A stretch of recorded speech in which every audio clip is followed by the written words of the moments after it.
What's going on, everyone? So we got some news in regards to the upcoming Ready or Not 2. Yes, they are doing a sequel, and yes, Samara Weaving is actually returning to reprise her role in the upcoming film. So, based on the reports that have came out, they are eyeing a potential begin to filming this spring.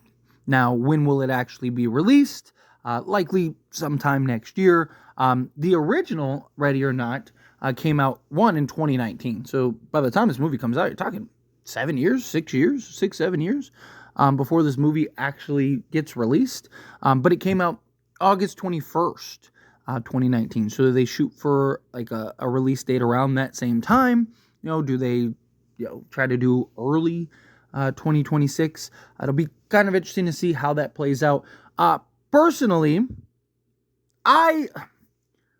I'm not a fan. Like, there's some movies that just don't warrant a sequel, and I really think Ready or Not is one of those movies where it had a pretty conclusive ending, right? It had I felt like you got what you wanted, you got what you saw. I felt like it was good there, right? It was a great movie. I enjoyed it. Many people enjoyed it. General consensus and thought was that hey, it was a solid film, right? And Samara Weaving is great. I like her. But it was just one of those things where it was this is good, right? Just leave it. But of course, Hollywood is Hollywood, and they got to keep pumping out these remakes and requels and sequels to movies that don't really need any of those things. Now, look, good storytelling, good writing, good execution, good acting can solve a lot. And it is very possible that maybe this is great, right? I'm not saying it won't. Ready or Not 2, I'll definitely give it a chance. I'm definitely going to watch it.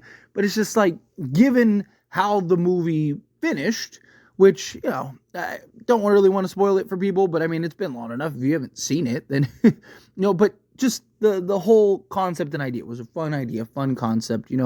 It had everything that you want. It had its highs, has its lows, has its comedic moments, has its horror moments. And when I say highs and lows, I don't mean bad moments and good moments of the movie. I'm talking about just that roller coaster of emotion, right? You think one thing, it's another. You kind of get that comedic moment at the end where it's oh no, they're all just crazy, and then people start popping off. Then you're just oh wow, they're really not crazy, right? It's one of those, again, those films that just really was very different, very creative.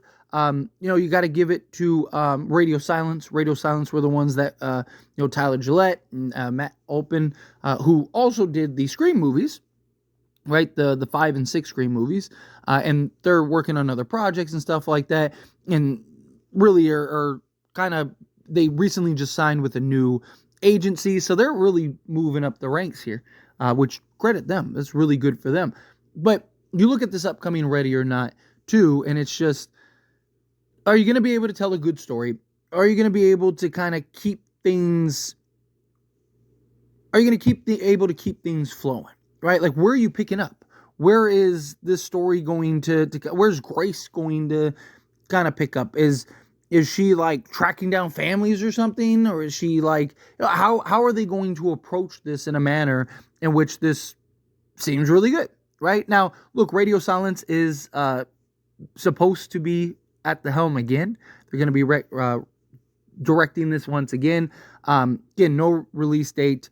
Plot details are still under wraps, so we don't have any kind of oh, well, maybe this is going to happen, maybe this is going to happen. But, this is something that they've wanted to do for some time, right? And, you look at kind of Radio Silence's catalog. I mean, they've done a good job.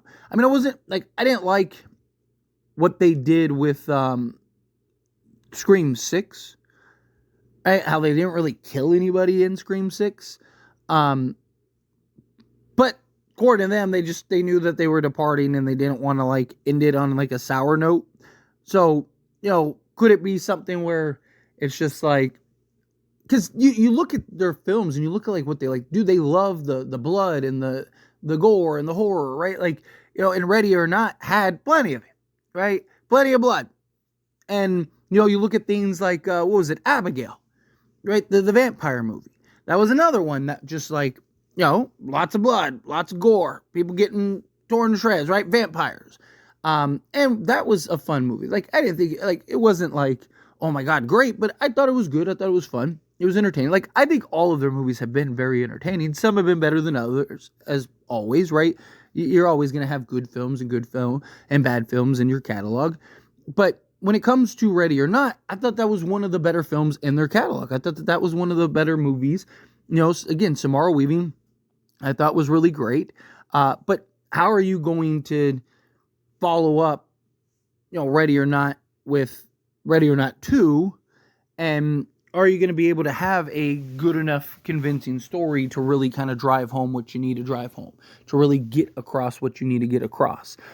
Because, you know, like the original idea was clever, right? Like, it was fun. It was engaging. It kind of kept you on your toes, right? And then, like I said, you get to the end and it's like, oh, okay, like, everyone's just crazy, right? Like, oh, so they just basically did all this for nothing. It was all just for show. These people, like, are just a bunch of Looney Tunes. And then, lo and behold, boom, right? Again, like I mentioned earlier, people start popping off. And it's like, oh, okay, no, it's not. And then, you know, Samara Weaving's able to just kind of walk out and, you know, take a smoke and, you know, kind of just take it all in. And it's just like, so now what's next for her character? Like, where do you go with her character is the thing, right? Is like, is there more to that family that wants like revenge? Is this going to become, I just don't want to see this movie become something that it's not. I don't want to see this go down a path that it's not. And you see a lot of sequels kind of do that, right? You get a lot of movies that, you know, they were really good and it's like, you really didn't need this sequel. And then now you end up creating this part 2 that ends up tarnishing the original. And it's just like, we walk out of that theater and we're just like, yeah, you probably should have left that alone. That was one of those movies that probably was best, you know, being a solo film. Because again, like I say it all the time, not every movie has to have a sequel. Not every movie requires a sequel. Not every movie, you know, warrants a sequel, no matter how successful. But that's the day and age we are in Hollywood, right? That's what they always want to do. But anyway, as always, this is a discussion, and I pass a question on you. Let me know your thoughts and opinions down in the comments below. What do you think? How do you feel? What are your thoughts? What did you think of Ready or Not, the first one?